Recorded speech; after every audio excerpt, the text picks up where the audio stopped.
collectively as your honors and make submissions before this bench. Okay, I'll maintain. Your honors, this is counsel number one on behalf of the petitioners, and I shall be dealing with the first three issues of the moot proposition. For the convenience of this court, the two appeals as well as the two writ petitions, along with the SLP, have been clubbed together, and the petitioners shall be dealing with the maintainability as well as the facts of each in their own respective and corresponding arguments. With your honor's permission, I shall begin with the arguments now. Starting with the first issue, your honors, which is whether the non-perusal of an incomplete application under Rule 14 of the Biological Diversity Rule 2004 amounts to an order of determination within the meaning of Section 16J of the NGT Act and is hence appealable. Your honors, we shall be answering to the positive, and we shall be answering so based on two legs. Firstly, that the present appeal is maintainable, and secondly, that the rejection of Mr. Aman's form amounts to an order. Starting with the first leg of the argument, Your Honor, Section 22 of the NGT Act states that any person aggrieved by an order, decision, or a specific decision of the tribunal may file an appeal to the Supreme Court.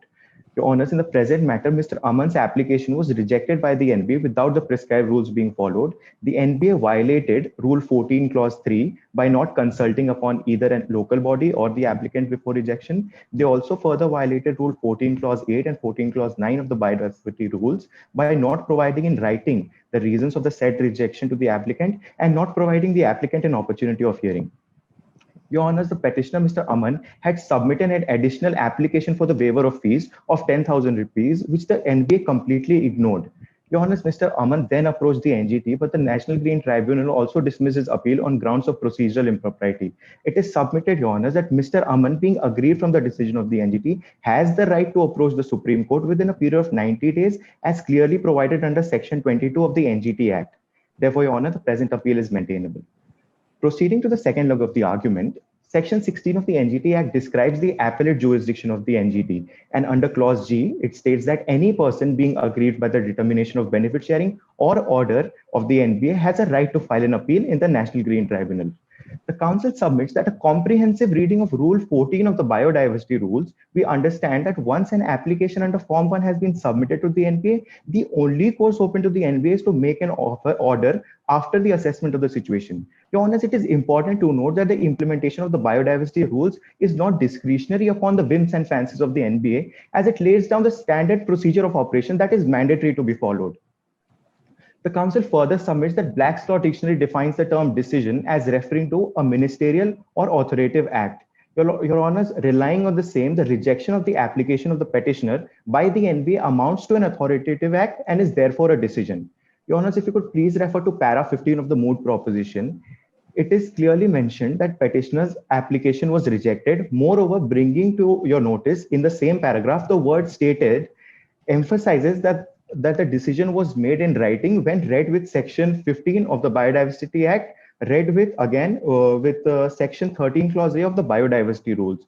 Your Honors, the Council submits that anything in the nature of an order, even though not expressly specifying so, will be deemed to be an order under the Biodiversity Act and is appealable. This also extends to decisions beyond power of the NBA and the State Biodiversity Board under Section 19 and 24 of the Biodiversity Act.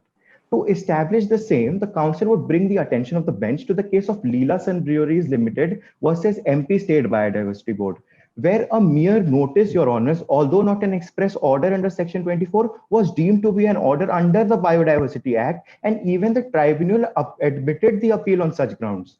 It is therefore very humbly submitted that the very reading of the facts as mentioned in para 15, the comprehensive reading of Rule 14 of the Biodiversity Rules, and the judgment in the case of Leela Sun Breweries clearly show that the NBA's decision to reject Mr. Aman's application amounts to an order, and it is not a mere dismissal of application, and therefore it is appealable. If Your Honors are satisfied, may the Council proceed with the second issue in hand. Yeah. Much obliged, Your Honors. The second issue is whether Rule 14 of the Biological Diversity Rules 2004 is constitutionally valid. Your Honors, we shall be answering to the negative, and we shall be answering so based on three legs. Firstly, that the writ petition filed by Mr. Aman and Spreading Smiles is maintainable. Secondly, the said rule is arbitrary and classifying in nature. And thirdly, that Article 21 of the Constitution of India is violated by the said rule. Starting with the first leg of the argument, Your Honor, in the present case, Mr. Aman and Spreading Smiles have filed a writ petition challenging the constitutional validity of Rule 14 of the Biodiversity Rules on grounds that it is violative of Article 14 as well as 21 of the Indus Constitution. It is further submitted that in the case of DC Wadhwa versus State of Bihar, it was held that any member of the public could challenge any law which is against the rule of law by filing a writ petition, and it is the constitutional duty of the court to adjudicate upon such laws. Your Honor, the petitioners under Article 32 of the Constitution of Indus have the right to approach this court, and therefore the present writ petition is appealable. This brings us to the second leg of the argument, Your Honor.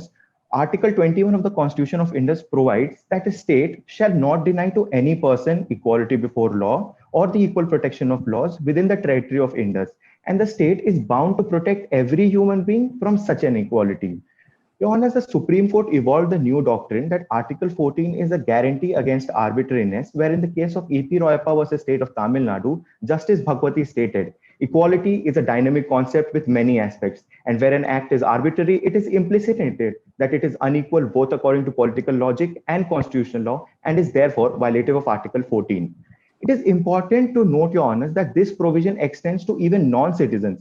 And it is important further to note that Mr. Aman in the case is a non-citizen, which was held in the case of National Human Rights Commission versus State of Arunachal Pradesh, that Article 14 extends to non-citizens as well. Your Honor, the Council submits that the question whether an impugned act is arbitrary or not is ultimately to be answered on the facts and circumstances of a given case.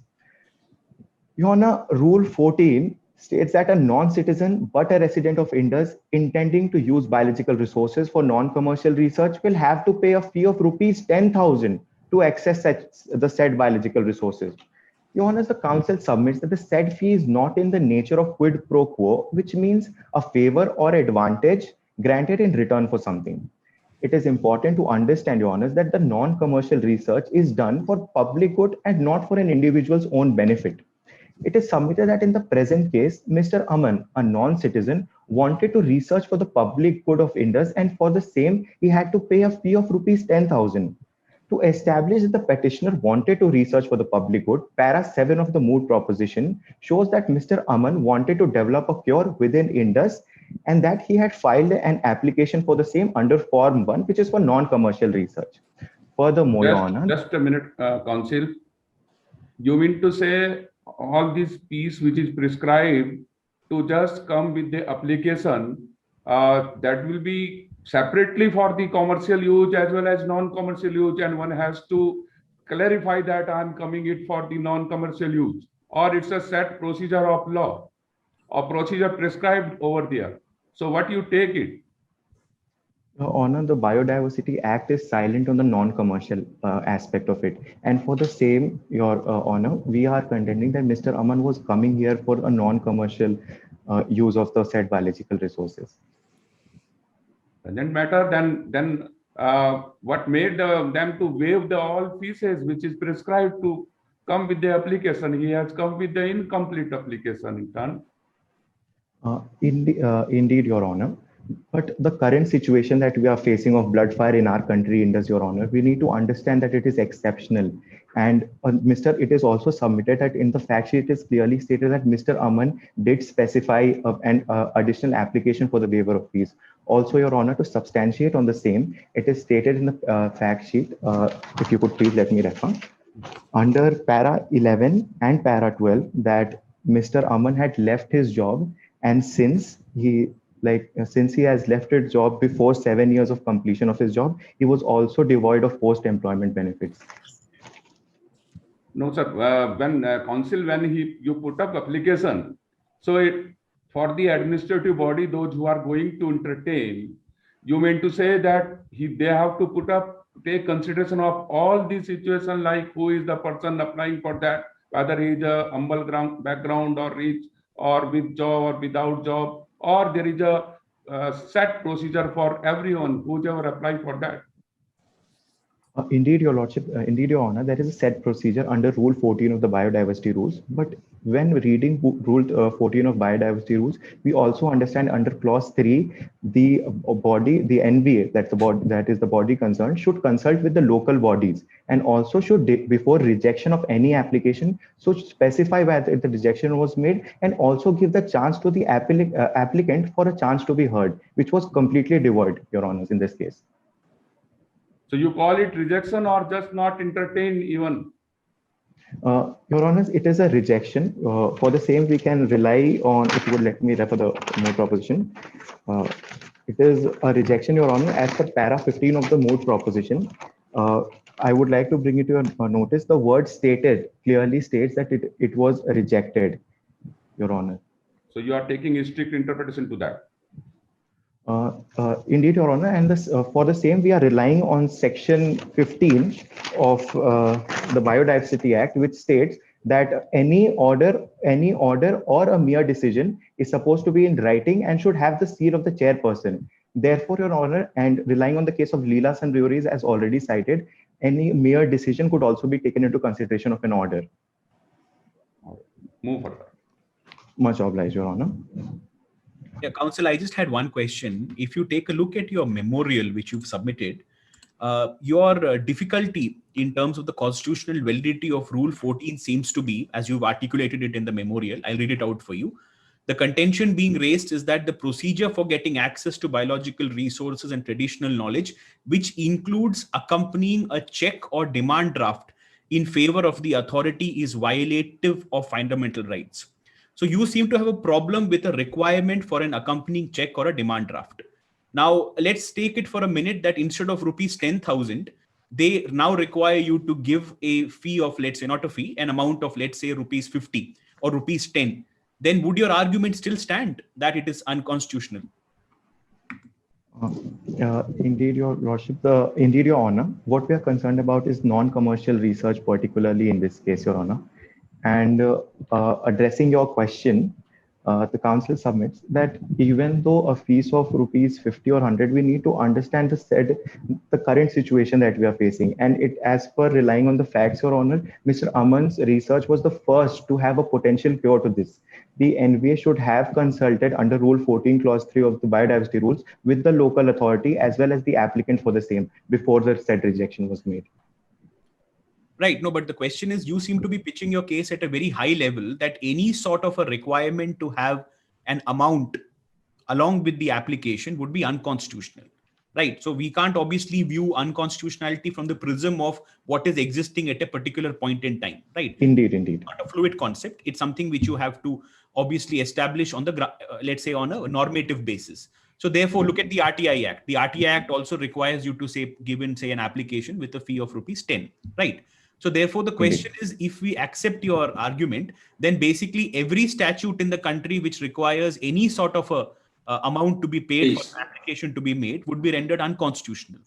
So therefore, is that the extent to which you are pitching your case? Or are you pitching your case limited to the fact that the amount of rupees 10,000 mentioned here, on the face of it, is too onerous for somebody who's engaged in non-commercial research work? So what is the point you're making? Your Honor, the fees that should be charged should be in the nature of quid pro quo, which in the said case is not. Mr. Aman only wanted to take said resources, and it is supposed to be considered how big of an amount of resources of the biological resources would Mr. Aman take for it for merely non-commercial academic purposes, Your Honor.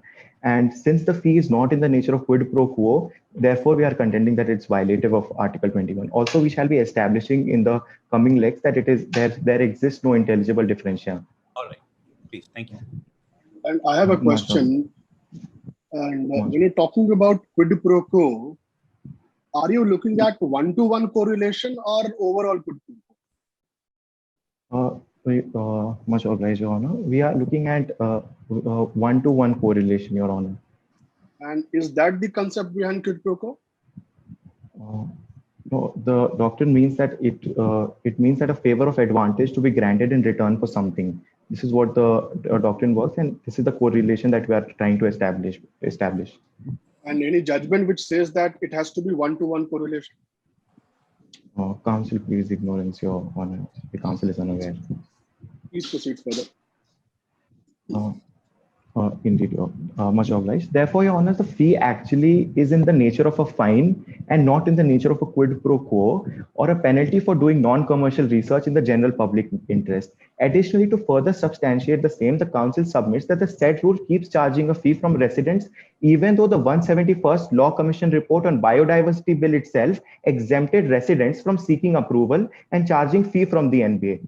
Your Honors, relying on the submissions made and the case of Deepak Sibal versus Punjab University, where the Supreme Court dealt with the principle of intelligible differentia, the council submits that intelligible differentia does not exist in the said case, as the said rule clearly doesn't differentiate between commercial and non-commercial research, and even the Biodiversity Act is silent on the same. And therefore, Rule 14, Clause 2 is unreasonably classifying in nature. Your Lordship, if such research is restricted, the threefold objectives of the Biodiversity Act are the threefold objectives of the Biodiversity Act weakens, which are conservation of biodiversity, sustainable development, and fair and equitable benefit sharing. Your Honor, it is important to note that Article 14 allows reasonable classification and not class legislation, as held in the case of State of West Bengal versus Anwar Ali Sarkar. It is further submitted that the said rule lacks any reasonability and a determining principle, and Your Honor, any rule which shows such characteristics would be deemed arbitrary, as held in the case of Sharma Transport versus Government of Andhra Pradesh. This brings us to the last leg of the argument, Your Honor. It is humbly submitted that the right to life concerns the sanctity of human life, which is the most fundamental of human social values. Your Honors, in the present matter, non-approval of the application submitted by the appellant due to the absence of the said fee resulted in a considerable amount of delay in finding a cure for blood fire. It is further submitted that eventually the NBA did have to resort to Mr. Aman's research to find a cure for this virus. This delay, Your Honors, put the lives of the people of Indus in grave danger and caused immeasurable sufferings to many diagnosed patients as well as their families. Therefore, in consideration of the contentions made, it is humbly submitted that Rule 14 of the Biodiversity Rules, Your Honor, violates Article 21 of the Indus Constitution and is therefore ultra vires the Constitution of Indus. If Your Honors are satisfied with the council, proceed with the last issue. Yes. Much obliged, Your Honors. The third issue, which is whether the NBA is a state and whether its decisions are protected as sovereign functions. Starting with the first leg of the argument, Your Honor, where the council would establish that the NBA is a state. To emphasize on the fact that the NBA is a state, we shall be relying on the test of government control as laid down in the case of Ujjambai versus State of Uttar Pradesh. Before starting with the test, Your Honors, it is important to note that the word includes in Article 12 indicates that it is not exhaustive in nature, and the NBA to be ascertained as a state has to come within the purview of other authorities under the said definition.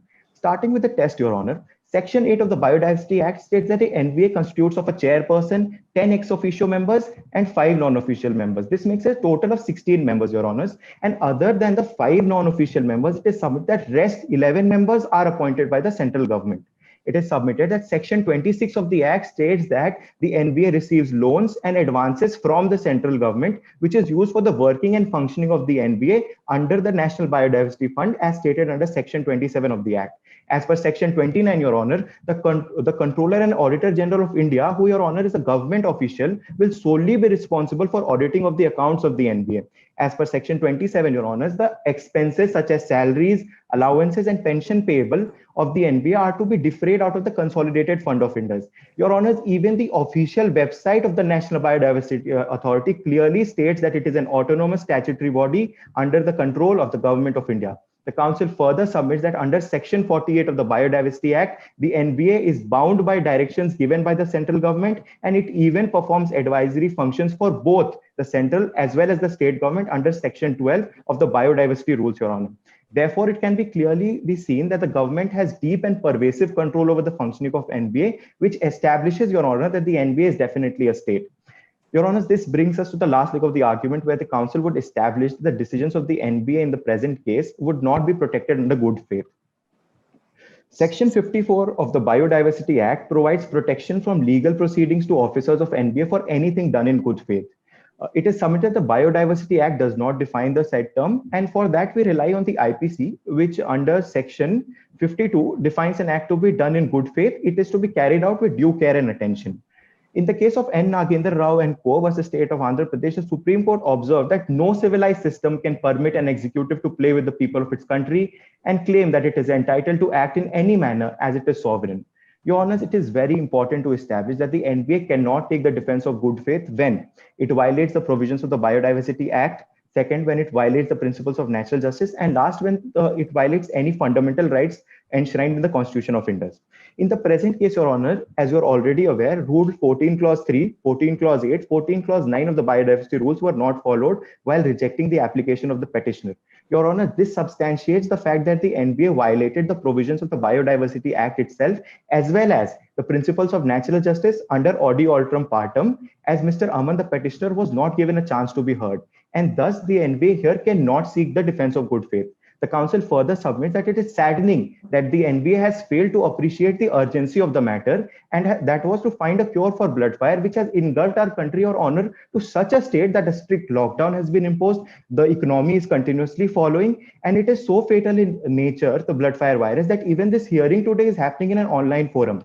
Therefore, Your Honors, the Council very humbly submits that following the procedure under the biodiversity rules and ABS guidelines is not prima facie subject to the discretion of the NBA. And even if it has to reject an application, the prescribed procedure has to be followed, which was not in the present case. Your Honors, the NBA decisions are not taken in good faith, and hence it is not protected as sovereign functions. That would be all, Your Honors, from my side. It was an honor arguing before you. Still one question. Indeed. You said that about the sovereign function, and you have given exceptions also. So do you think this court want to know that sovereign function is standing today also in any contest? Indeed, not, Your Honor. In the case of N. Nagendra Rao versus State of Andhra Pradesh, the concept of sovereign immunity was diluted.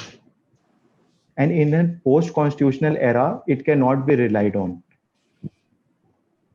For all the matters or for certain matter? The ambit definitely was restricted, Your Honor, in the said case. As the applicant, Aman has filed an affidavit to the effect that it will not be used for commercial purpose. Your Honor, the fact that he has filled the application in Form 1, if he would have been given an opportunity under 14 Clause 8 and 14 Clause 9 of the biodiversity rules, he would have stated that he had no intention to commercialize the same. This can be established later. It can be easily presumed that it would be used for commercial purpose. Your Honor, But is any invention of this nature, either he or somebody else would purchase from him and would be used for commercial purpose. So by nature, his attempt is to use a commercial purpose, and could it be presumed that he suppressed that idea? Your Honor, as clearly stated in the facts, Mr. Aman's acumen is in research and not business. Furthermore, later in the said facts, it is stated that Mr. Aman. All inventions start from business point of view, or starts in big. Casually, almost all the inventions are casual, but later it was commercially used. So there is nothing wrong in the authority pursuing that it should be specifically stated that it would not be used for commercial purpose, nor it be sold for commercial purpose. Indeed, Your Anyway, Honor. But that is a fact. From the facts, it is not clear. Okay, continue. Just I would like to point out, indeed, Your Honor, you're definitely right, but the same cannot be inferred from the facts. Nowhere it is stated that even though it is not stated that he would not use for commercial purpose. It is not stated the fact that it would be used for commercial purpose. It is left on our discretion, Your Honor, and the fact is silent on the same. But Counsel, even if it is silent, but you are trying to take benefit of that stating again and again that he is not going to use it for commercial purpose. Your Honor, Mr. Aman is a very selfless man, and the same can be inferred from the facts, Your Honor. Under Moot Proposition 11 and 12, that even though the economy was sinking, people were losing their jobs, he still left his job to pursue his research to finding a cure for the people of Indus for the blood fire virus, to such an extent that he even left his post-employment benefits, Your Honor. That he ought to leave because as per the terms of agreement of the job, he could not work for the 7 years. He did leave his job on his own discretion, Your Honor, to find a cure for the same. Okay. All right. Okay. Most all all right. right. It was an honor, Your Honor. Your Honors, may it please this court that this co-counsel will be dealing with issues 4, 5, and 6 of the framed issues from the moot proposition. With Your Honor's permission, may the counsel start off with the 4th issue? Please. Much obliged, Your Honors. Issue 4 deals with the question whether the non-disclosure of material facts vitiates the contract between National Biodiversity Authority or NBA and Bhole Developmental Board or BDB. Before contending so, the counsel humbly submits that this petition is maintainable before this honorable court. The appeal for the writ filed by BDB stands transferred to this honorable Supreme Court under Article 139A, Clause 1. Contending violation of constitutional rights and fundamental rights, this petition is maintainable and will be shown so by the counsel in the course of arguments. Your Honors, this contract being governed by the Indus Contract Act will be valid only if all the essentials under Section 10 are fulfilled. One of the essentials being free consent by both the contracting parties and consensus ad idem. If the consent of the contracting parties was taken by a false promise, it vitiates the essence of the agreement and thus the contract becomes voidable at the option of the party whose consent was so caused. This false promise can be through active concealment of a material fact and the non-disclosure of the intention to perform the same, which is deemed to be fraud as per Section 17 of Indus Contract Act. In the instant case, Mr. Simon approached the tribe and promised them due benefits if the methods to synthesize drugs out of Gemich plant was shared with the committee. It was on this promise of commercial benefits and IPR that the tribe agreed to the contract as per para 25 of the fact sheet, Your Honors. And Just a minute, one question, counsel. You're talking about the material facts and fraud of the agreement, contract, etc. We would like to know what constitute material facts, and particularly in your matter, which facts are being taken as material facts? Indeed, Your Honor. Your Honor, the non-disclosure of the material fact being contended is the excessive uprooting of Gemich plant and hiding of an active concealment of the fact of due benefits being given to the tribe in interest of non-commercial production of this All right. They have uprooted a truck of that. So, Indeed, Your Honor. So what would have been the required quantity? Half truck? No, to make this fact not material fact, what would have been the quantity taken? Your Honors, there should be pilot basis and a quantity of sampling basis considering the Gemich plant was just one of the ingredients being used for the cure of blood fire. Further on, Your Honor, what the petitioners are being aggrieved of is that due benefits were given to them of a non-commercial production, whereas it was in fact agreed in para 25 of the fact sheet that there will be commercial production of the medicines, which was at a later point of time not done so by NBA, even though they promised the same, which is fraud, Your Honor, as per Section 17 of the Indus Contract Act. So according to you, what fact is concealed? Your Honor, the fact that NBA never had the intention of commercially producing the medicine, and the second fact being there was excessive uprooting than what was in fact promised or intentioned for. All right. Much obliged, Your Honor. Your Honor, without duly informing BDB, NBA relentlessly uprooted the plants and shared dissatisfactory determination of benefits. Since the status quo hasn't changed in the country of Indus, that is of a pandemic, since the formation of contract, now they cannot claim this defense of greater public interest and medicine for epidemic. It is evident from their intentions that they never had the intention to make good the contract, which has led to nothing but destruction of the tribe's livelihood and culture. At the end, equivalent benefits were not shared with BDB, which was one of the main objectives of the Biodiversity Act. If the bench turns their attention to the case of Divya Pharmacy versus Union of India, the court relied on purposive interpretation of law, ruling its applicability on contracts as well, and the need for upkeeping of benefit sharing with local communities. Your Honors, another crucial aspect associated is the excessive uprooting of Gemage plant, resulting in the violation of rights of tribe to conserve their culture under Article 29(1) of the Constitution. Article 29(1) guarantees a general protection to any section of citizens having a distinct language, script, or culture of its own, and the right to conserve the same. Your Honor's para 19 of the fact sheet clearly makes it evident that the tribe had their own way of life, culture, and traditions since time immemorial revolving around this Gemage plant. It was involved in their wedding ceremonies, festivals, and the local hakims and Vaidyas synthesized medicines from it.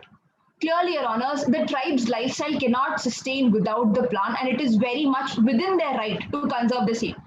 And it forms a part of their fundamental right as well, because in some way it affects their right to livelihood under Article 21 of the Constitution.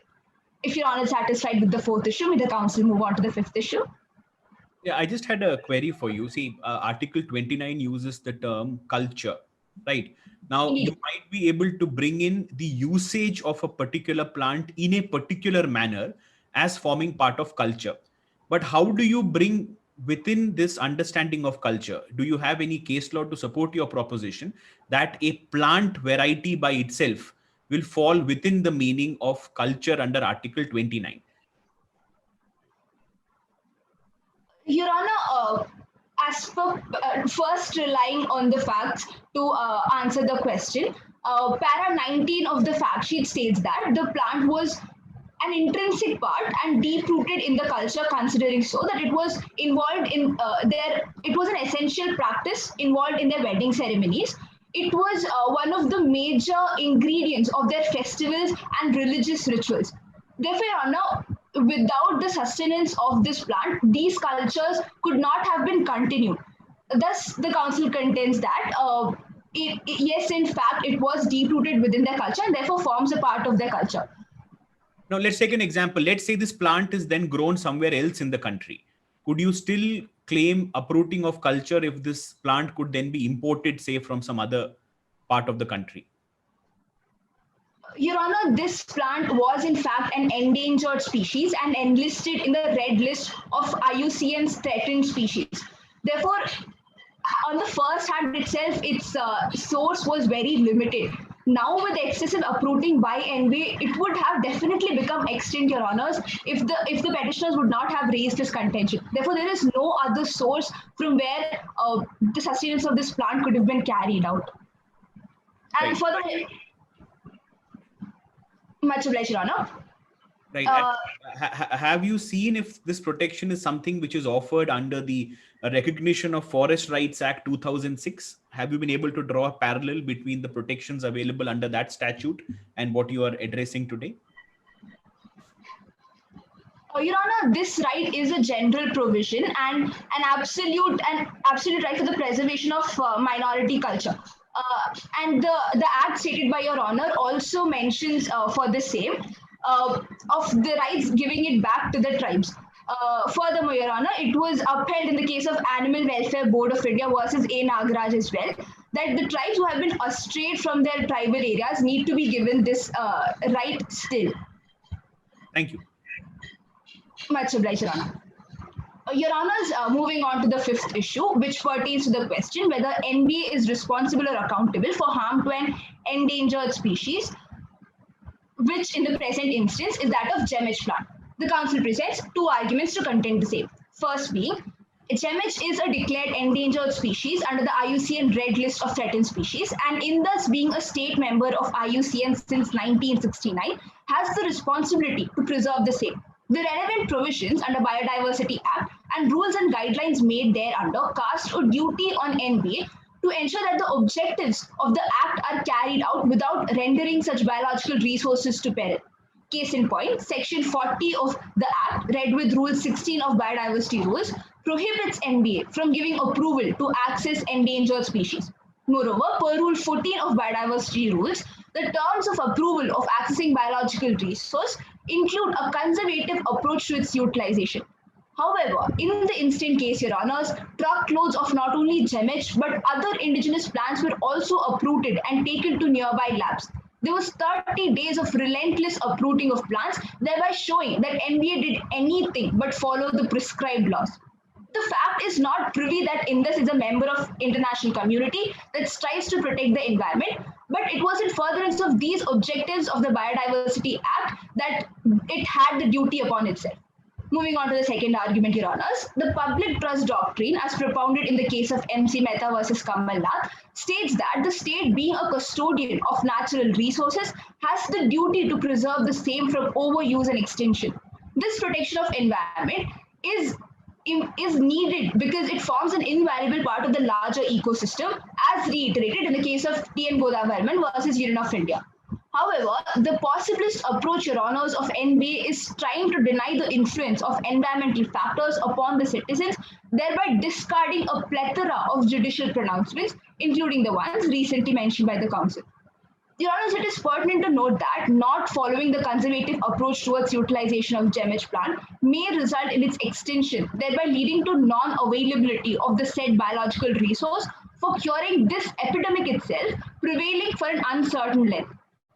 Since NBA overlooked this duty, it needs to be made liable to the central government and as a domino effect to the general public. If Your Honour is satisfied with the 50. Just one question. Council under section 54, they have the privilege or shelter of good faith. So they are doing everything in good faith. When pandemic situation is such, they need to have research in the public interest also. What do you want to say for that? Indeed, Your Honour. However, NBA owed a good faith obligation towards the tribes as well, Your Honours, under the same Act of Biodiversity Act. Furthermore, constitutional supremacy and the rule of law states that one obligation cannot be cast aside just because there's a special provision created. Your Honours, NBA could have clearly subsidized the medicines produced and given it to the patients, at the same time giving due benefits to the and taking care of the plant for the sake of the tribes as well. Like that's what they are trying to do. That's what they are trying to do. They are going to share the profit benefit also, and you know, this as such type of agreement for the development of the area. It is in the interest of general public also. So what objection do you have in that case? Your Honour's, good faith is not an immunity in itself, and it is up to this court to determine it in the base on the basis of facts and circumstances.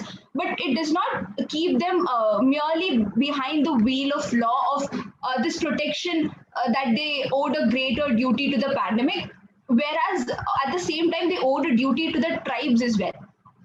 They could have, Your Honours, the petitioners in the tribe are not stopping NBA from uprooting these plants. It's merely saying that it should have applied reasonableness and its wisdom such that it, first of all, being an endangered resource, is less in source, and therefore judicial use should have been taken by NBA to uproot it, which it did not. All right. Council, you mean to say the priority should be to save the plant and the tribe area at the cost of thousands of people who could have been saved with the use of that plant? What should have been the priority? Your Honours, considering that this plant was just one of the ingredients utilized in the cure for blood fire, truckloads and relentless uprooting was not required, Your Honour. Pilot, survey and sampling basis could have been used to uproot these plants. Furthermore, Your Honour, patients will definitely recover and go about their lifestyle, but the respondents cannot give a roadmap of how the livelihood of tribe can be sustained after the end of the pandemic, Your Honour. Okay, one more question.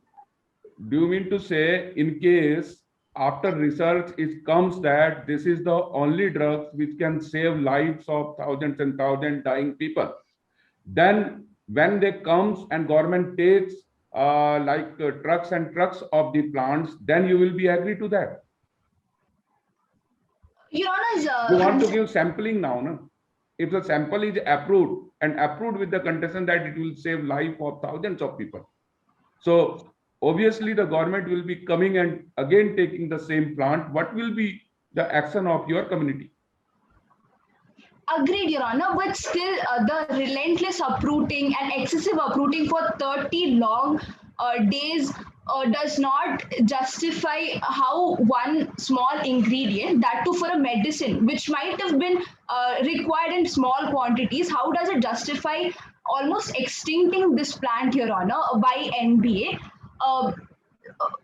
Furthermore, Your Honor, consider owing to the pandemic itself, if in case this plant now becomes extinct, there would be no more resource available that would alternate this gem-edge plant, Your Honor. Therefore, we are also contending for the sake of the pandemic itself, Your Honor, that it was relentless uprooting and excessive uprooting. All right, move further. Much obliged, Your Honor. Your Honors, moving on to the last issue, which pertains to the question whether Epidemic Diseases Act and the implementation thereof is constitutionally valid. Focusing on its maintainability first, Your Honor, the High Court, as a constitutional court under Article 226, has the authority to decide upon the constitutionality of a legislation. But in the instant petition, it was rejected by the High Court, stating that judges can't be legislators. However, Your Honors, Ramesh never prayed for enactment of a new legislation, but just to check the virus of the Epidemic Diseases Act and the violation of Article 21. The same will be proved so by the Council in the course of arguments. To contend the same, the Council presents 3 arguments. Starting off with the first argument, that implementation of the Act through Delhi Regulations 2020 is arbitrary in application and lacking in legislative competence. It is submitted so since regulations call for imprisonment under 188 of IPC only if the offender fails to pay penalty on the spot. However, Ramesh was arrested without being asked for fine firsthand and wasn't even let know the reason for this arrest. He was brutally beaten up in police custody, for which now he can't even file suit, considering they are provided legal immunity for good faith, which is in clear contravention of Article 300 of the Constitution that allows the state to be sued. Moving on to the second argument, Your Honors, that the Epidemic Diseases Act is archaic since it is filled with ambiguity, excessive delegation, and provides a huge scope for unguided discretion in administrative action. The citizens are now at the peril of the central government as to when it deems fit an epidemic situation is arising, considering there is no definition for this epidemic, and it now depends on the district authorities as to what they consider good faith, since they have not even given an exception of essential services and medical facilities as to when the citizens can step out, and just put a blanket curfew. Concluding with the third argument, Your Honor. Counsel, I want to come in here and I want to have some clarity on the argument. Just let's try and test your argument. You are questioning the power of the central government in declaring a situation as a pandemic. You have to bear in mind that what you are questioning is a constitutional arm of the governance, which has been imparted the duty and the responsibility to run the country in a manner as the Constitution determines. And this is also the elected representative. This is a democratic form of government that we are dealing with. So suppose the central government should not have this power. Who in your wisdom should have this power? It can't be a lacuna that that there is there's a absence of any any kind of regime in place. So what would be your suggestion? This question is only to test your argument. Yes, much obliged, Your Honor. Your Honor, as per the Disaster Management Act, it calls for an action plan and a national strategy as to when these epidemic situations arise and what steps the state governments can be taken, such that it is not arbitrary and within the legitimate expectation of the citizens.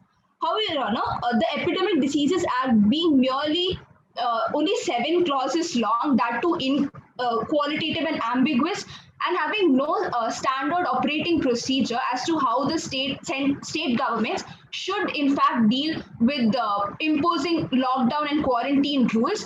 Now it puts the discretion onto the various district courts as to how they should now interpret and exercise their discretion in considering what is good faith and what are the exceptions under which the citizens are allowed to be stepped out in case of emergency situations like accessing medical facilities.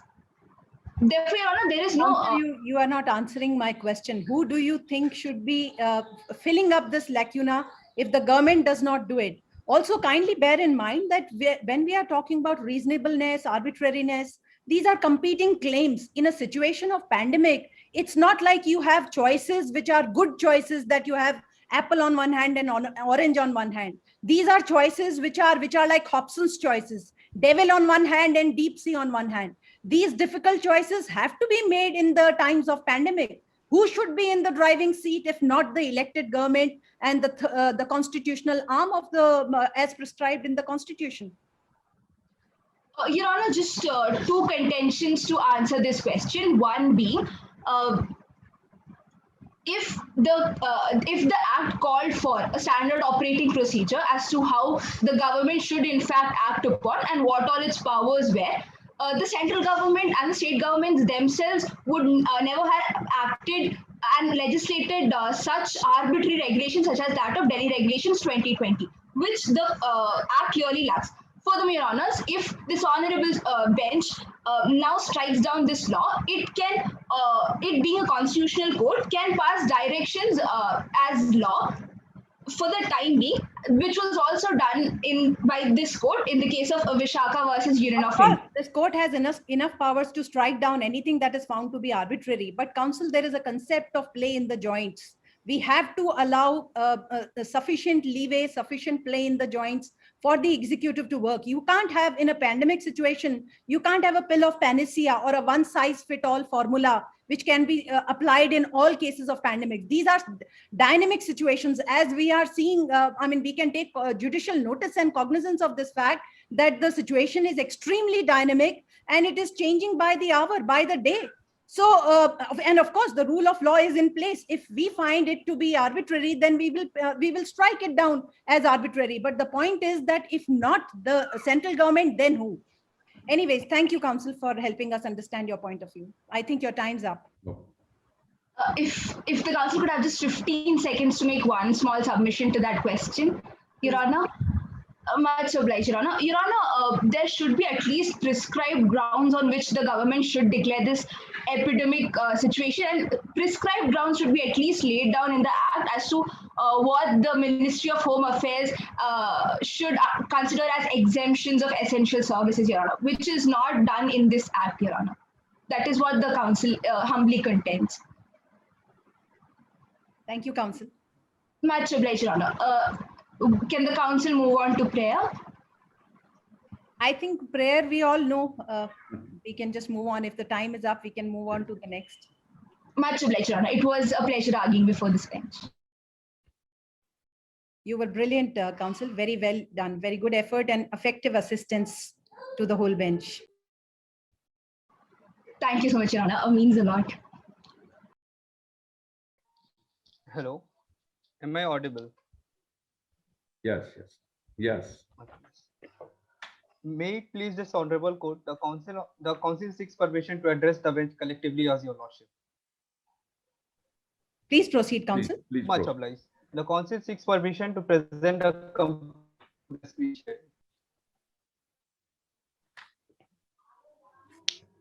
Please proceed, counsel. You need not take our permission for each and everything. Please proceed. If you have any questions, we'll put it to you. Much obliged, your lordship.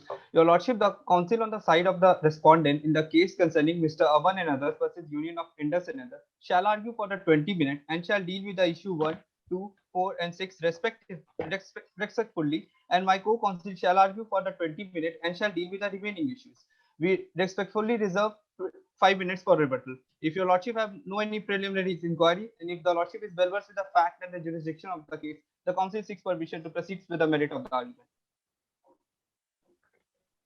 Please do. Much obliged, your lordship. Your lordship, we believe that a petition is not maintainable before this honorable court. Your lordship, the council would like to address the aforementioned issues into 3 limbs. Your lordship, coming to the first limb, which particularly talks that the petition filed by the petitioner under Article 32 is not maintainable. Your lordship, the council would like to rely upon the 2 grounds, that is, the petition does not have a locus standi and the petition has an option to exhaust the alternative remedies. Your lordship, relying upon the case of Andhra Industrial World versus Chief Controller of Import, for a greater convenience, the court may refer to the para 1, page 7 of the compendium, Your Lordship. Counsel, where this order- I think I will interrupt here, and I would like to inform you that the bench is not inclined too much on this preliminary objection, because the bench feels that in times of such national crisis, if Article 32 remedy cannot be made appear mere perfunctory remedy, it has to be an effective remedy that can be accessible.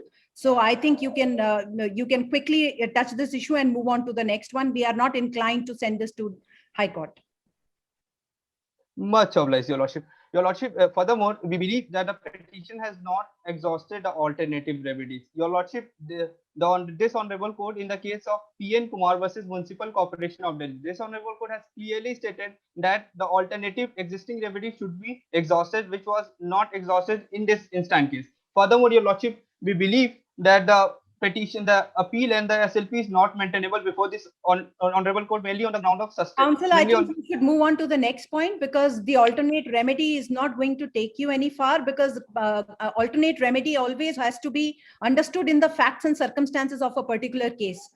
Like I explained to you, the bench feels that the issue of such national importance, if it has arisen for consideration of this court, then this court is not going to shirk from its responsibility in deciding the issues. Much obliged, Your Lordship. Your Lordship, moving to the second submission on the side of the respondent, which clearly states that a non-perusal of the incomplete application does not amount to the order and determination, and hence it is not appealable. Your Lordship, for this, the Council would like to address the aforementioned issues into 3 limbs. Your Lordship, moving to the first limb, which particularly talks about the application was incomplete in nature. Your Lordship, in the case of Royal Medical College versus Union of India and others, Your Lordship, for the greater convenience, the court may refer to the written submission, the page 6, Your Lordship, where this Honorable Court has clearly stated that the incomplete applications amount to the initial ground for the rejections. Your Lordship, point to be noted here is that in Counsel, you are again, I'm laboring on this point, but you are aware of the long heritage of this court, where even letters have been taken cognizance of, newspaper reports have been taken cognizance of. So I will request Counsel to not labor too much on the procedural aspects and come straight to the point. Much obliged, Your Lordship. Furthermore, Your Lordship, the second limb talks about the purpose of the act. Your Lordship, the point to be noted here is that the Council is just trying to highlight the purpose of the Biological Diversity Act, Your Lordship. Relying upon the case of Sharath Babu versus Government of Delhi, Your Lordship, this Honorable Court has clearly stated that the IT Act is a special act and it should be given the special care, Your Lordship. Your Lordship, in the instant case, the Biological Diversity Act is also a special act and it should be given the special care. Your Lordship, the rule which was prescribed, the biological diversity rules, was in accordance with the Biological Act, and hence this act should be taken the special care, and the purpose of the act has been fulfilled by the NBA authority. Moving to the third limb of the second submission, which particularly talks that the NBA has acted in accordance with the procedure established by law. Your Lordship, for this, the Council would like to rely upon the case of Menka Gandhi versus Union of India. Your Lordship, in this particular case, the 3 grounds has been laid down by this Honorable Court that if the 3 grounds have been fulfilled, then it amounts to the procedure established by law. The first ground, the initial ground, judgment also laid down the test of due process, Counsel. It is not just procedure; the process has to be due process. Indeed, Your Lordship. The very case of the 1978 talks about the due process, Your Lordship. And the point to be noted here is that there has been the procedure established. The procedure has been followed by the NBA authority in consonance with the due process of law, Your Lordship. Your Lordship, the first factor talks about the law must be followed the procedure. Your Lordship, the point to be noted that the Biological Diversity Act talks about the laws and the procedures was enshrined under the Biological Diversity rules, which was followed by the NBA authority. Second most, the procedure must satisfy the requirement of the Article 14. Your Lordship, for this, we have in separate issues, whether we have talked about that how this act satisfies the Article 14, and for must be just, fair and reasonable. For this, Your Lordship, the Council would like to rely upon the case of Shankar Tiwari versus State of Bihar. For the greater convenience, the court may refer to the page 33, para 50 of the compilation, Your Lordship. where this honorable court Council, has we are all clearly aware stated- about the tests of Article 14. We are fully aware about, you can take it that this bench is fully aware about the dual test of intelligible differentia, as also the requirement of the nexus between the objects sought to be achieved and that. But please enlighten us. We would like you to be instructive about how in the facts of this case, the test of Article 14 is met. Please don't labor about the act. Please come to the specific facts as to how they are fulfilling the test, the dual test of Article 14.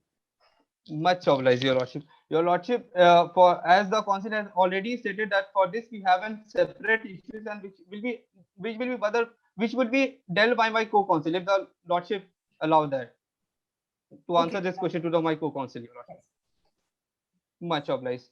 Your Lordship, hence it is humbly submitted before this honorable court that a non-perusal of the incomplete application does not amount to the order or determination and is available before this honorable court.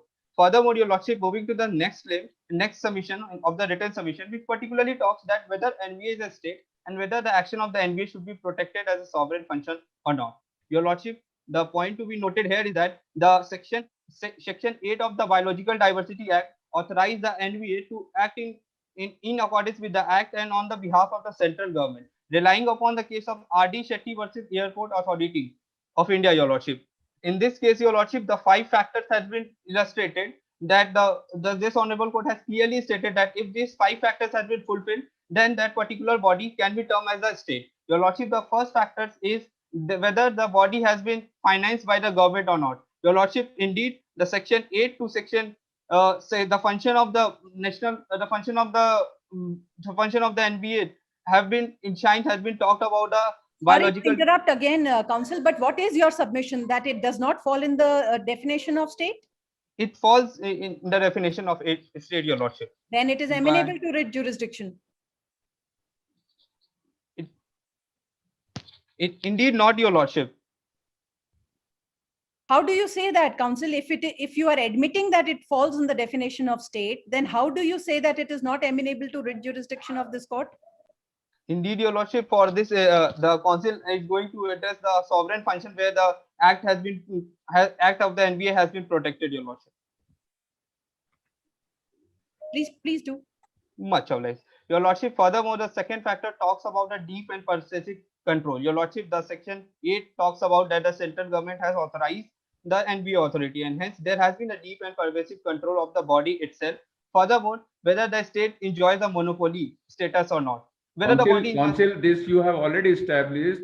Go further. Much obliged, Your Lordship. Once it is established that it is state, what further? Much obliged, Your Lordship. Your Lordship, moving to the second limb of the submission, which particularly talks whether the act of the NBA should be protected as a sovereign function or not.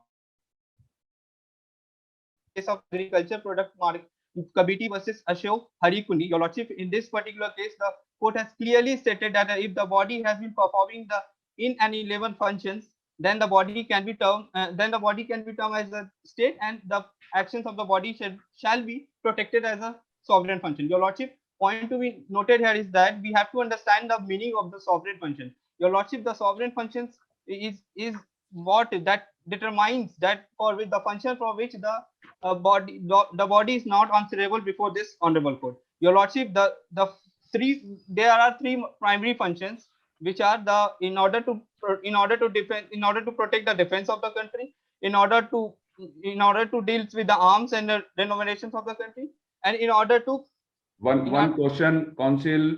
This concept of sovereign and non-sovereign function, which was evolved long back with P&O navigation case, don't you think the whole concept has considerably changed, particularly after Nagaraj case? So this court would like to know your knowledge about the present status of sovereign, non-sovereign person, particularly when there is a case of violation of fundamental rights.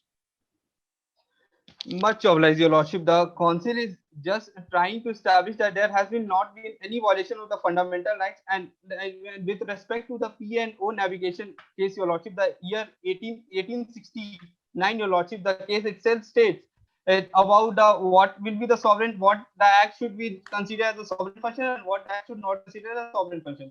the point to be noted here, Your Lordship, if we compare the case of the N. Nagendra Rao versus state of Andhra Pradesh, Your Lordship, where there has been stated that in the modern era, the sovereign function, the importance of the sovereign function does not exist. But Your Lordship, the situation here is that the function of the NVA was acting in accordance to protect the peace of the country, Your Lordship.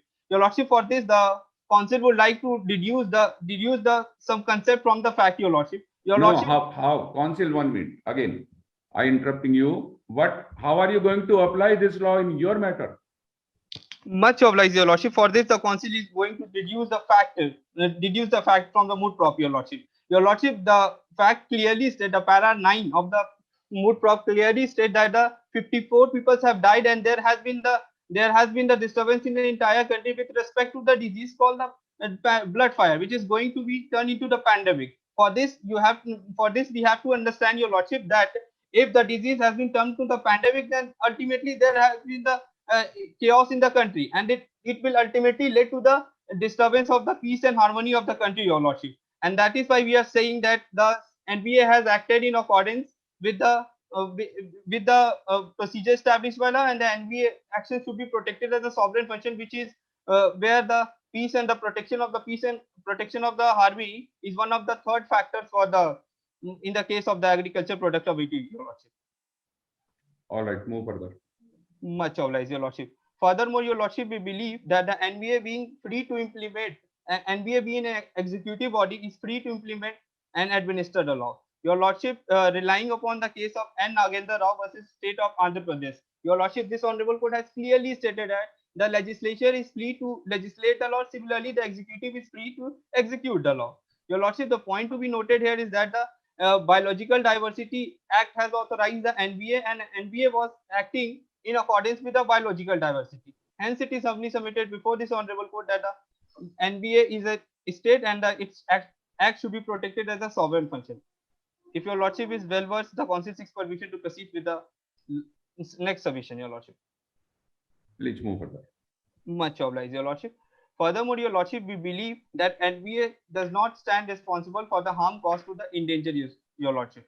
Your Lordship, the point to be noted here is that we have to consider all the circumstances upon which the NBA has acted. Your Lordship, relying upon the case of Bihar Private Technical and Professional Association and others versus State of Bihar, Your Lordship, in this particular case, the court has clearly said that the health, safety, and the welfare of the public is supreme in law. Your Lordship, the point to be noted here is that the government has also taken the considerations of the health, which was very much essential for the entire country, Your Lordship.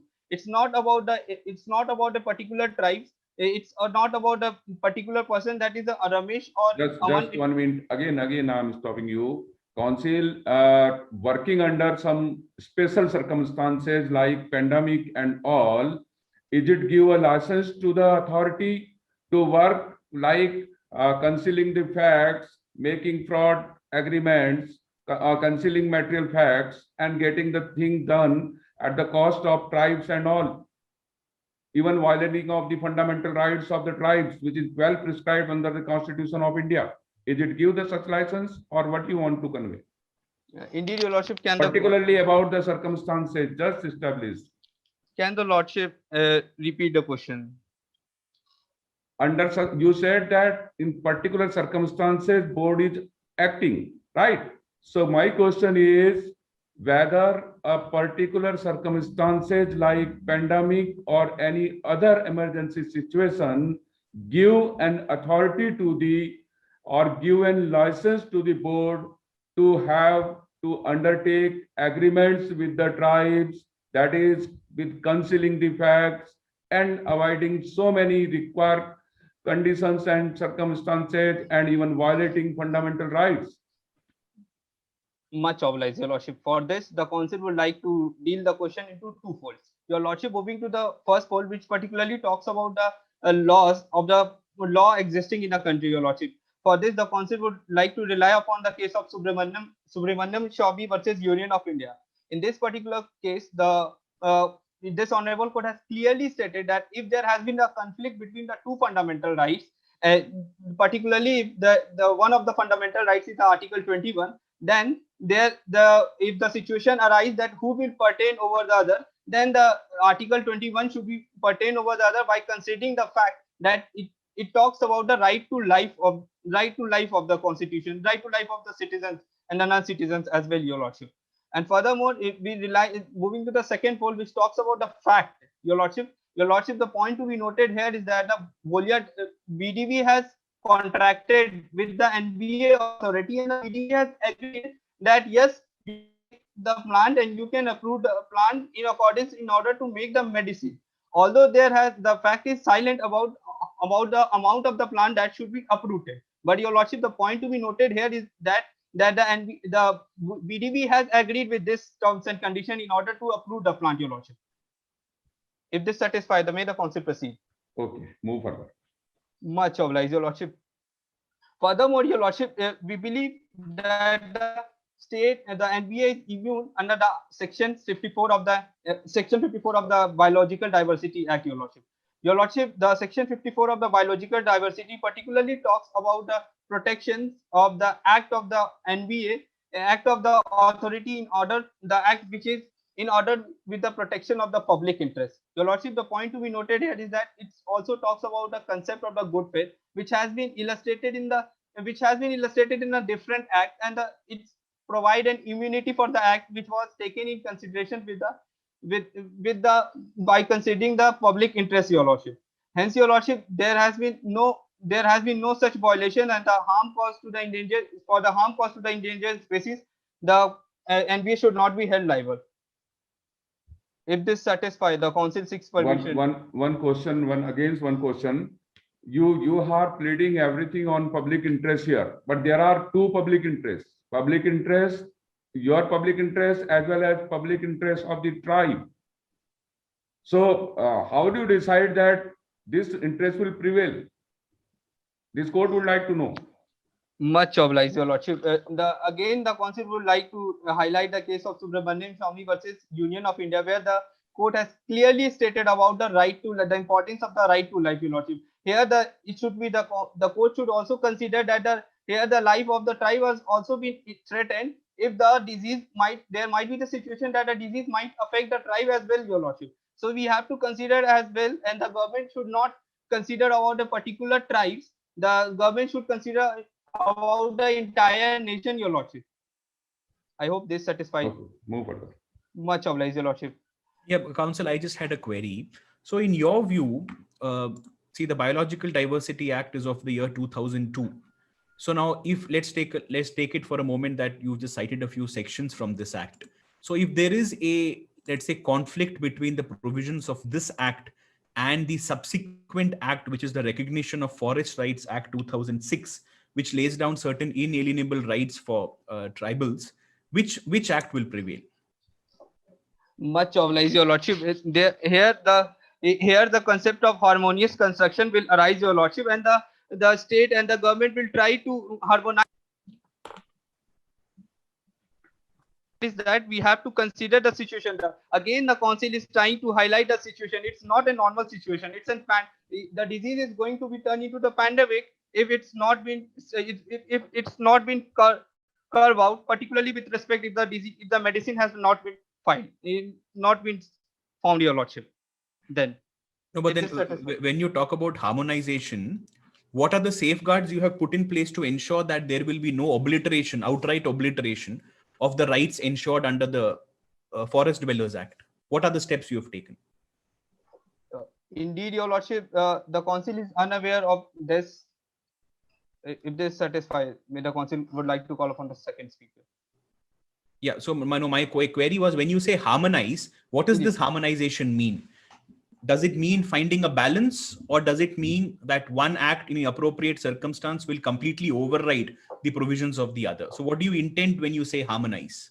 Indeed, not, Your Lordship. It doesn't mean that one act will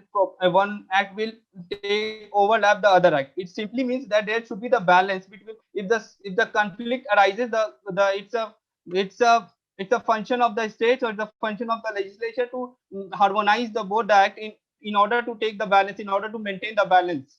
So what is the balance? That's precisely the question. What is the balance which you are identifying in the facts of the present case? What is that balance?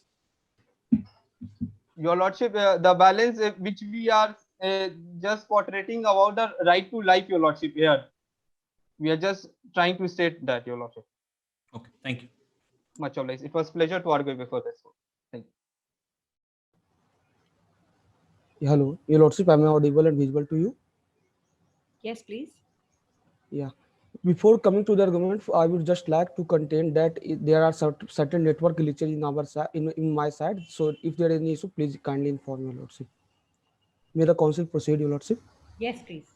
Much obliged. Greetings of the day, Your Lordship. May it please this honorable court. This is the co-counsel representing respondent in the case of Mr. Aman and others versus Union of Indus and others. Your Lordship, I shall argue for 20 minutes and shall consider third, fifth, and seventh issue respectively. Your Lordship, coming to the third issue, which is related to the constitutional validity of Rule 14.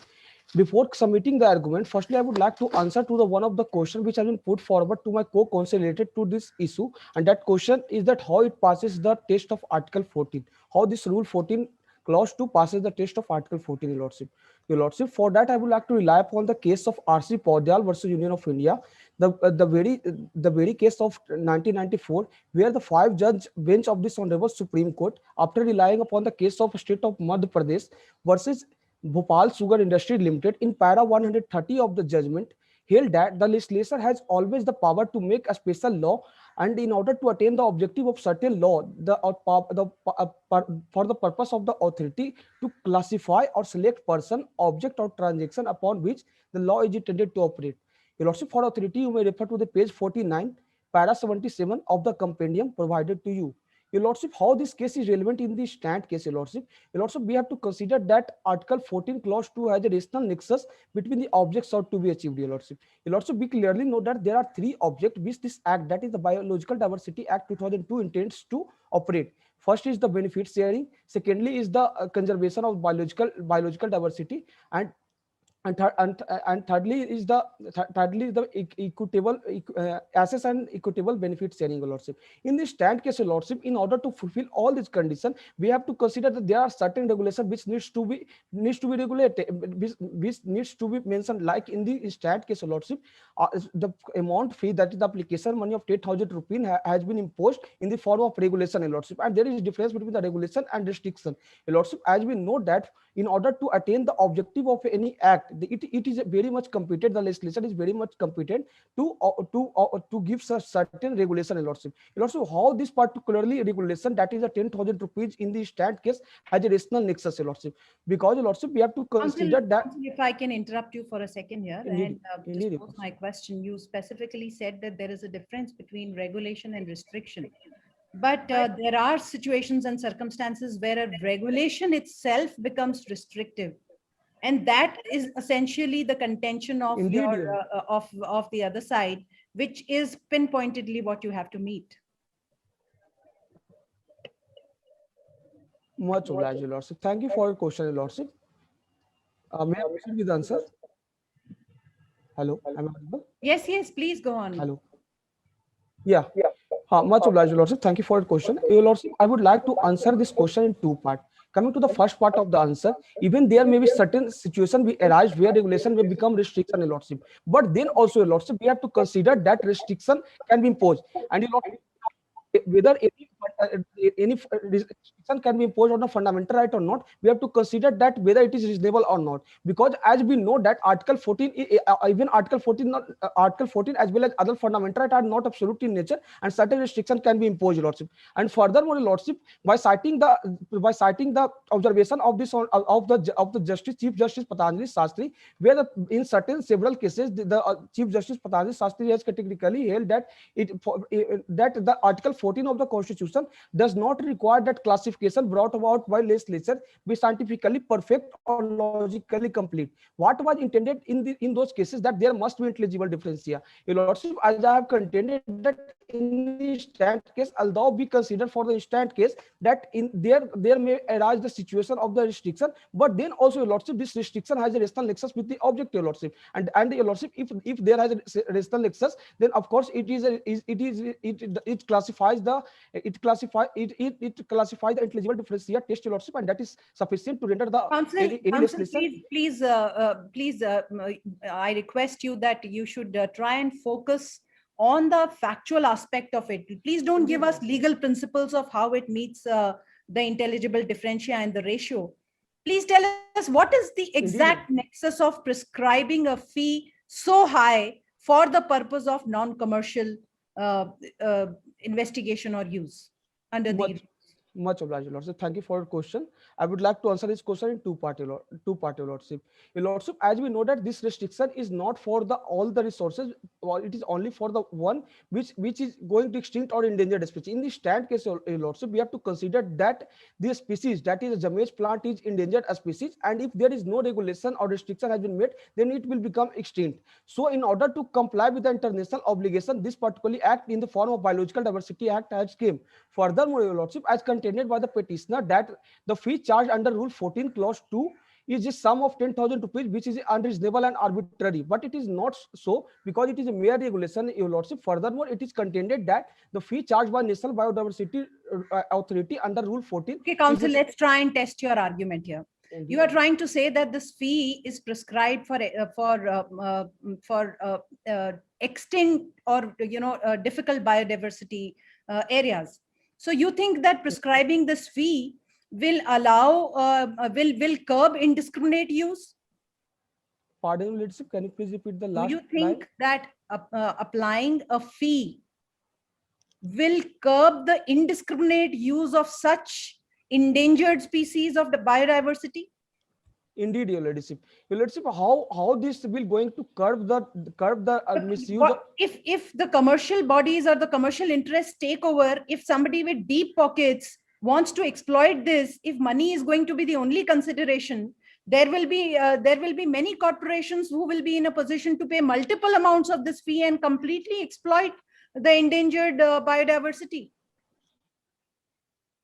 Much obliged, Your Lordship. Thank you for your question, Your Lordship. Your Lordship, this is not only the criteria, Your Lordship. Point to be noted why I am continuously relying upon this particularly Rule 14 Clause 2, because the petitioner has challenged, and in the moot proposition it is clearly mentioned about Rule 14.2. There are certain other mechanisms. Your Lordship, for instance, if the application is complete, then this application goes to the NBA authority under Rule 14.3. It is clearly mentioned that if the NBA authority is satisfied that this is for the public interest, and of course it is not going to endanger and it will not be misused, then only that person will be allowed to do research, Your Lordship and Lordship. So, Your Lordship, in the stand case, what we are trying to contend that each and every rule has a certain rational nexus between the objects sought to be achieved, Your Lordship. If that satisfied your answer, may the Council proceed. You need not worry, Council, about satisfying us. You can answer in the best way that you can, and please proceed. Mr. Council, I have a question. Indeed, Your Lordship. Furthermore, Your Lordship, Indeed, Your Lordship. So when you refer to Rule 14.3 and you say that safeguards are there, then why you need such a high fee? Indeed, Your Lordship. Thank you for your question, Your Lordship. Your Lordship, as we note that one of the most important particularly object of this act is the assets and benefits sharing, Your Lordship. So, Your Lordship, this particularly fund is utilized for the welfare of the public, as mentioned in the section 27 of the act itself, Your Lordship. Section 27 of the act, it is clearly mentioned that the fund which will created from the application money will goes in certain things. Firstly, that mentioned in channelizing the benefit to the benefit claimer. Secondly, conservation and promotion of biological resources and development of areas where such biological resources or knowledge associated thereon has been assessed. Thirdly, socio-economic development of areas referred in clause B in consultation with the local bodies concerned, Your Lordship. So, Your Lordship, this fee is very needful in order to achieve all these objectives, Your Lordship. So that is why the reason the amount that is a 10,000 rupees has been mentioned, Your Lordship. And furthermore, Your Lordship, we have to consider the very purpose when we talk about any fee is arbitrary or not, or even we have to consider that this particularly plant, which is the Jamaica plant, is not the plant which is like a normal plant. Rather, it is a plant which is of the medicinal use, and it has got certain. Hello, Your Lordship. is Yes, my we're listening to you. Please continue. yeah, can I switch off on my video, switch off my video, because I think my speaker is So telling we that can hear you and see you clearly. Please okay, proceed. indeed, your lordship. So, your lordship, in this stat case, your lordship, because of all these objective concerning its totality of the case, we have to consider that this particular rule 14 clause 2 specifically, which has been challenged by the petitioner, has a rational nexus and is not arbitrary. Because, your lordship, we have to consider that mere hardship which has been caused to someone, like in this stat case, although we agree that certain hardship has been caused to Mr. Aman, but your lordship, I would like to rely upon the case of Andhra Pradesh Cooperative Oil Seed Limited, Federation Limited versus D. Advaita Char, the very case of 2017, where the Honorable Supreme Court itself felt that the restriction imposed was not unreasonable, as mere fact that some hardship has been caused to someone is no ground to obstruct on any legislation unconstitutional in nature. How this case is applicable in this? This is not a case of mere hardship. You have to appreciate that this is a case of probably irreparable injury. What your actions are leading to is complete extinction and complete irreparable damage, which cannot be set right by any further judicial intervention. Much obliged, Your Lordship. Thank you for your question, Your Lordship. I would like to answer this question in two parts. Your Lordship, how, although we agree that there certain injury has been happened and it may be irreparable in nature, Your Lordship, but Your Lordship, we have to consider that there is a principle that talks about necessity knows no law. Your Lordship, in this stand case, we have to look upon the circumstances, fact and circumstances that is prevailing in this state, Your Lordship. As we know that blood fire is a disease it does not have any cure. So in order to develop the medicine, in order to save the life of the person, it is necessary and it is the need of the hour to particularly go and research and of course create the medicine with the help of Jameez plant. Furthermore, Your Lordship, although we agree that there has been certain things which has been not mentioned in the fact sheet, that up to what extent the Jameez plant will be uprooted, but Your Lordship, the one thing is very much clear that whatever the uprooting has been done with certain objective to achieve, and that is the need of the hour. Furthermore, coming to the second fold of the argument, that in the stand case, Your Lordship, there are two applications which came to the NVA authority, and the NVA authority has acted in the procedure established by law and has allowed the Tiscola, who has done research and creates the vaccine, which shows that whatever the NVA authority has done in this stand case has done as per the need of the hour, as the necessity of the hour, and further in public interest, Your Lordship. If that satisfied your question, may the council proceed. I have one question. You were just talking about the development of the area with the fees so collected. You are trying to make a rationale of the fees so collected. But in that, for the development of area, you are already going for the benefit sharing agreements. One thing. So why this small fees is to be considered for that? And he has given two applications. One application to waive the fees under certain circumstances. This is emergency situation, and you yourself is accepting that the good research is required for that, and somebody should come up with the vaccine and all. So why the other application has not been taken into consideration? Much obliged, Your Lordship. Thank you for your question. I would like to answer this question in two parts. Your Lordship, coming to the first part of the answer, that the Aman has been stopped from doing the research because the application was incomplete, and of course the state wants that research must be done good. And Your Lordship, as we know that this particular species is not the normal species, Your Lordship. So we cannot allow one person and looking upon which the scenario, Your Lordship, that of course there are two applications came and application came, and the NVA authority think fits after considering the application fee, and after that, according to the rule 14.3, which talks about the hearing the party and after satisfying all the requirements, the NVA came to conclusion that it is for the public interest and for creating medicine. Furthermore, also there must be provision, there must be certain restriction to approve the Jameez plant, because we have to consider that we cannot allow each and every person to do on that species, because it is very limited in nature, since it has declared endangered species by the IUCN itself. According to you, where is the public interest in allowing a person who is good in research to go for the research, or following such procedure which was established long back and has got no rationale behind it? Where is the public interest lies? Much obliged, Lordship. Lordship, in the stand case, what the contain that public interest here is that in the stand case, so Lordship, the whole and sole purpose of the research is to create the medicine, Your Lordship.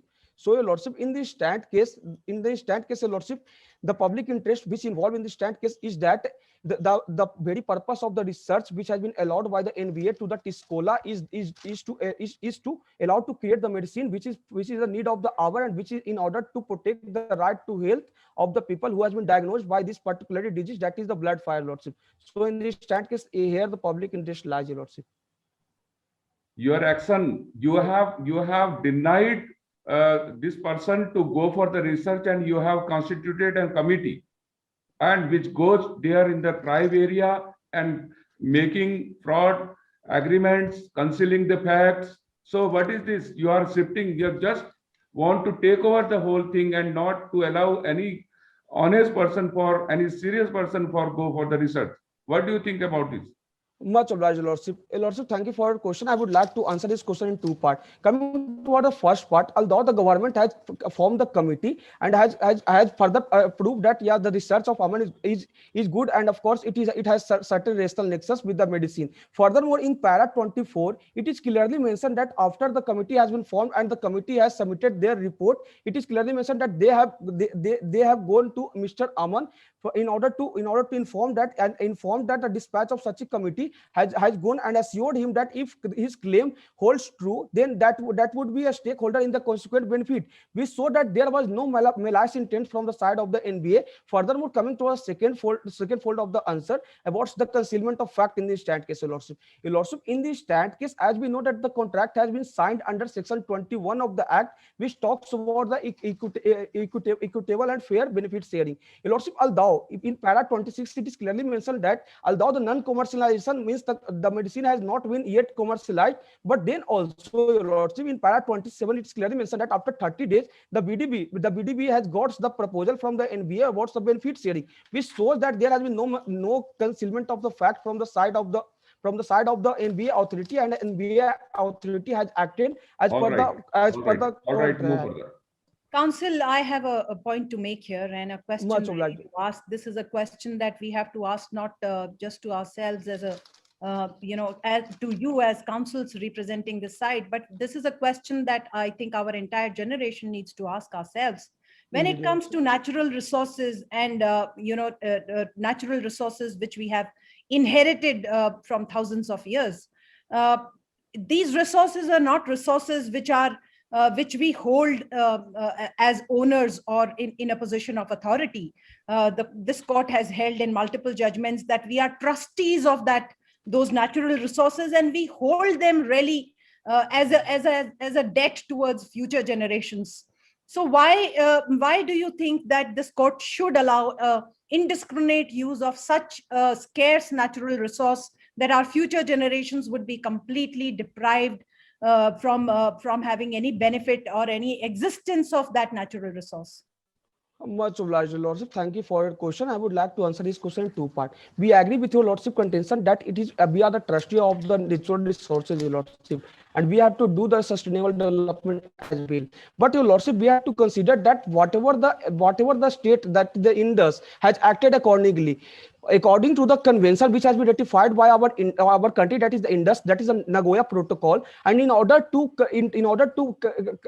maintain it in the domestic law, the Biological Diversity Act 2002 came into existence, Your Lordship. So, Your Lordship, furthermore, there are certain objectives like the conservation of biological diversity. The state has acted, and furthermore, one more convention, that is the CBD, conservation of biological diversity, and accordingly the government has came with the act, Your Lordship, that is the Biological Diversity Act. Furthermore, it shows that the government is very much aware about the natural resources and is conscious. Furthermore, Your Lordship, as we know that there are certain circumstances which may arise, which is not in our hand, like this pandemic, Your Lordship.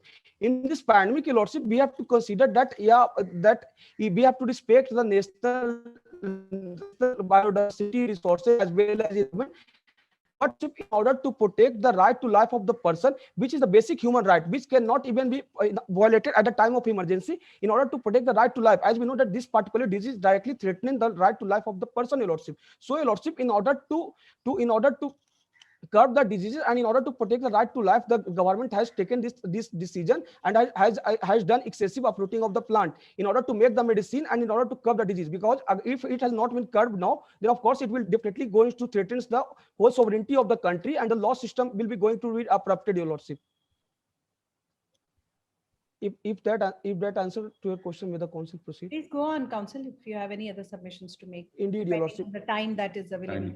Indeed, Your Lordship. Your Lordship, coming to the last submission that is related to the Epidemic Disease Act, the council would like to submit that Epidemic Disease Act is constitutional in nature under twofold. Coming towards the first fold, that how it is in consonance with Article 14, Your Lordship.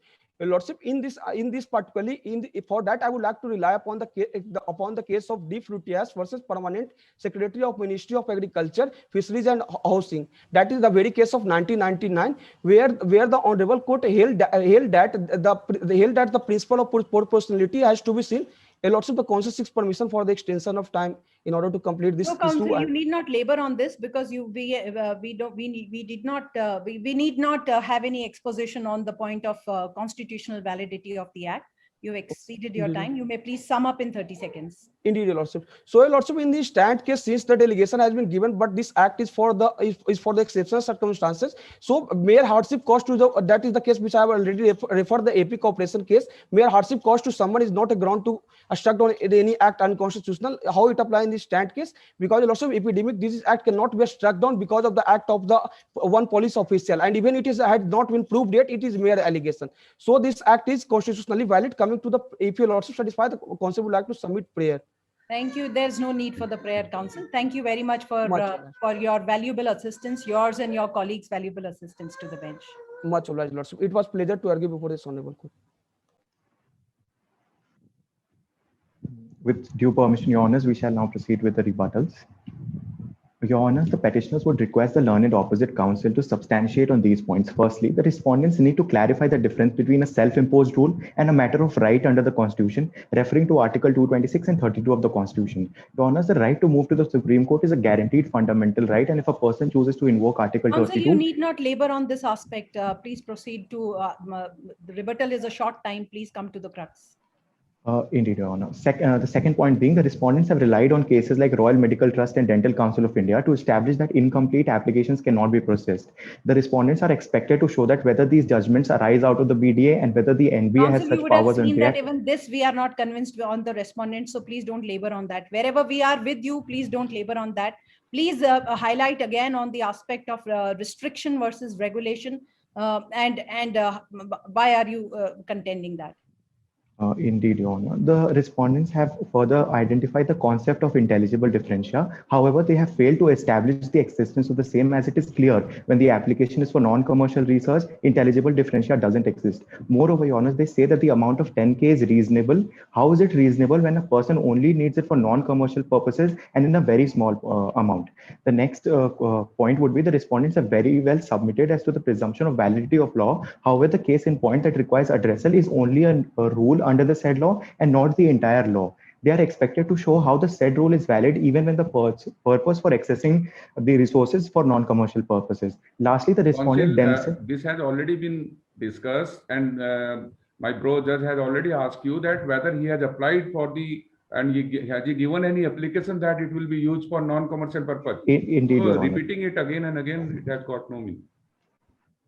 The council would just reiterate that the respondents have submitted that the NBA is indeed a state, Your Honours, and hence it cannot be sued for the violation of any of the fundamental rights, and hence it can be sued for the violation of fundamental rights under Part 3 of the Constitution. How do the respondents justify that every decision or action of the state will amount to sovereign function and hence can be protected? It goes beyond the scope of Article 12 of the Constitution if they are allowed to do so. It is also expected of them to show that how in a post-constitutional law era, the said rule is applicable, since post-independence, the courts have constitutionally narrowed down the ambit of this sovereign court functions. Is not going to bind itself into these principles because these have been liberalized in the post-constitutional era.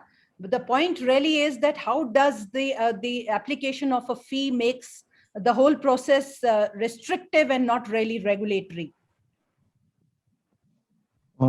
Your Honor, the respondents have failed to answer the same, and the further rebuttals will be handed by my co-counsel. Sure. The respondents need to clarify in the following stances. One being, the respondents submitted that all facts were disclosed by them before entering into the contract. However, they did not disclose that they have immunity such as protection against any action taken by them that affects the rights of citizens. Such exceptional powers were not intimated. Can the same be furnished from facts? Additionally, the petitioners admitted that BDP comprises of educated members, but they are only capable of understanding a law as read to them. How can they be expected to interpret beyond scope of knowledge? Second point being, Your Honors, that the respondents state that Bholias are not a tribe. However, they may refer to para 19 of moot proposition, wherein it very well begins with the statement that Bholia tribe is an indigenous tribe in the foothills of Himalayas, who are very well protected by virtue of Schedule 5, read with Article 341 of the Constitution. The respondents need to show this in fact and in law. Third point being, the respondents have relied on certain tests to check the validity of a legislation. It is expected out of them to show in light how the Epidemic Diseases Act sustains in a post-constitutional era where rule of law exists and constitutional supremacy is engulfed. Where does the Act uphold these rights by one, providing exemptions for essential services such as food, which was recognized as a fundamental right in PUCL versus the Union of India, healthcare, and other allied necessities. And second, where does it show that Counsel, you mean to say that these rights which have been recognized as fundamental rights under Article 21 can trump the very right to life itself? We are talking about mutually competing fundamental rights here. It is not like one fundamental right, trumping another fundamental right. You think all of these can trump the right to life itself? Your Honors, for a wholesome availability of Article 21 to the citizens, in the case of PUCL versus Union of India, the ambit of Article 21 itself was extended to right to life, to right to food as being part of a fundamental right and being inclusive in under Article 21 itself. Your Honor, moving on, where does it show in the Act that there is uniformity with central government prescribed by way of Disaster Management Act, as it extensively relies on executive? How can there be uniformity? Again, this is a situation which is very dynamic, which is different in different states, different parts of the country. That kind of leeway and play in the joint has to be allowed. Also, you have not answered this aspect that can right to life be trumped by other rights. If there are two competing rights on both sides, they are both fundamental rights, then how the balance has to be drawn?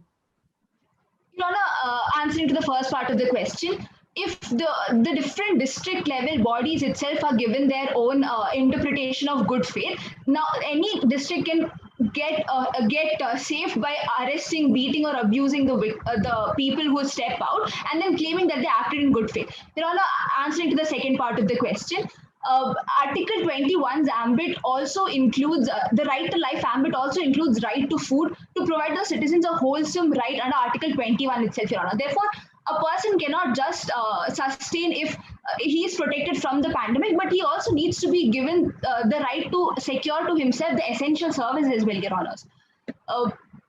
Your Honor, moving on. The fourth submission is that the progressive society can't subdue SC/ST or minority communities, since the constitutional supremacy secures to the tribe basic livelihood. The patients will recover in a few days or weeks, but what about the livelihood of the tribe after the extension of the plan? Can the respondents ensure a roadmap for sustainability of their livelihood? That was all, Your Honors. It was a pleasure arguing before this bench. Thank you, counsels, for your assistance. Hello. Hello. Yes. Hello. Am I audible? Please proceed. Indeed. Your Lordship, the counsel would like to state that how the facts have been quite easily been molded by the petitioner, that they are saying that the NBA does not have the intent. For this, the counsel would like to rely upon the paragraph 27, which talks about the intent of the NBA authority. They have also talks about the commercial purpose, that someone was acting in non-commercial purpose. For this, the counsel would like to rely upon the paragraph 12, where the Aman has quit the job in order to do the research. Furthermore, Your Lordship, they have also talked about that the NBA doesn't consulted with the local authority. For this, the counsel would like to rely upon the paragraph 25 of the moot problem, where it has been clearly stated that the NBA has concerned with the local authority, and accordingly they have signed the contract with the NBA authorities, with the Bholia Development Board. And now I would like to call upon the second speaker to carry on the next rebuttal. Yeah. Hello, am I audible? Yes, please go ahead. Yeah. Coming towards the third reverter related to the Epidemic Disease Act, the two questions have been put forward by the respondent. One is related to the rule of law, how it is in consonance with rule of law.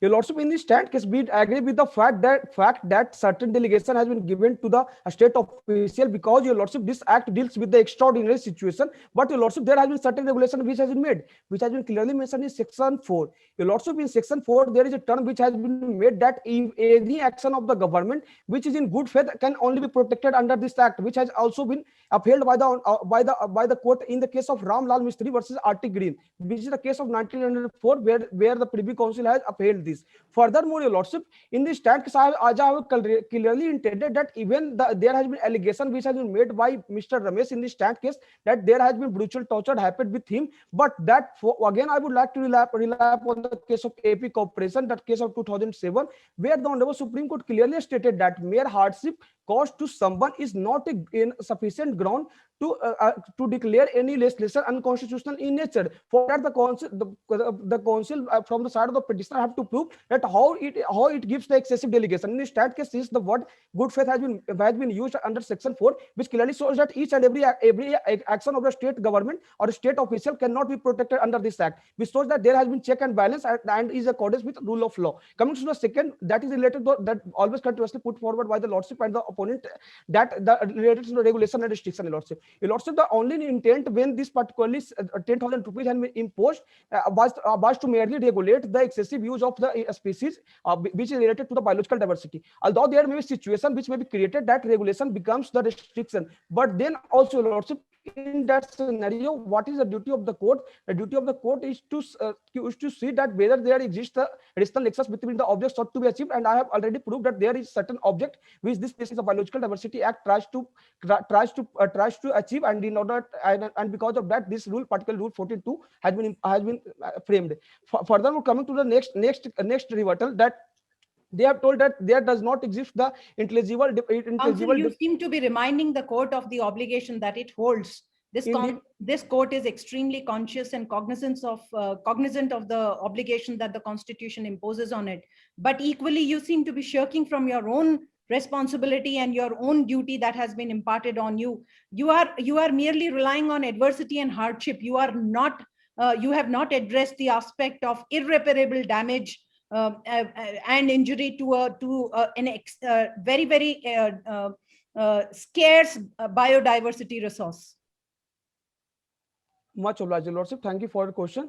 Your Lordship, in this stand case, I am clearly contending that whatever the action of the NBA has happened in this stand case is according to the need of the hour. However, we agree with the point that there has been certain irreparable loss which happened to the Jamej plant, but that also has certain rationale with the object, Your Lordship, and that object is to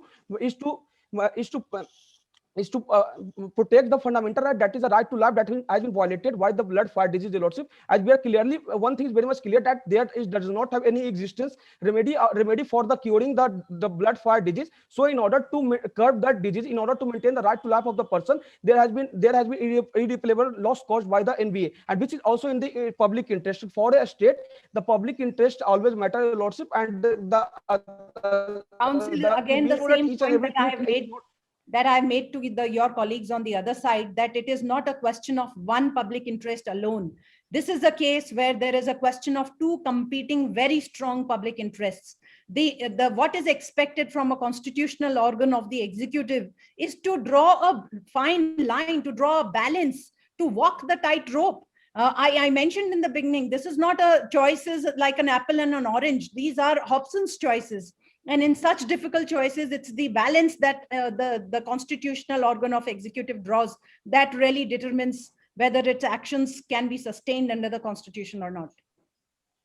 Your Lordship, before answering this question, I would like to extension of time because time is over.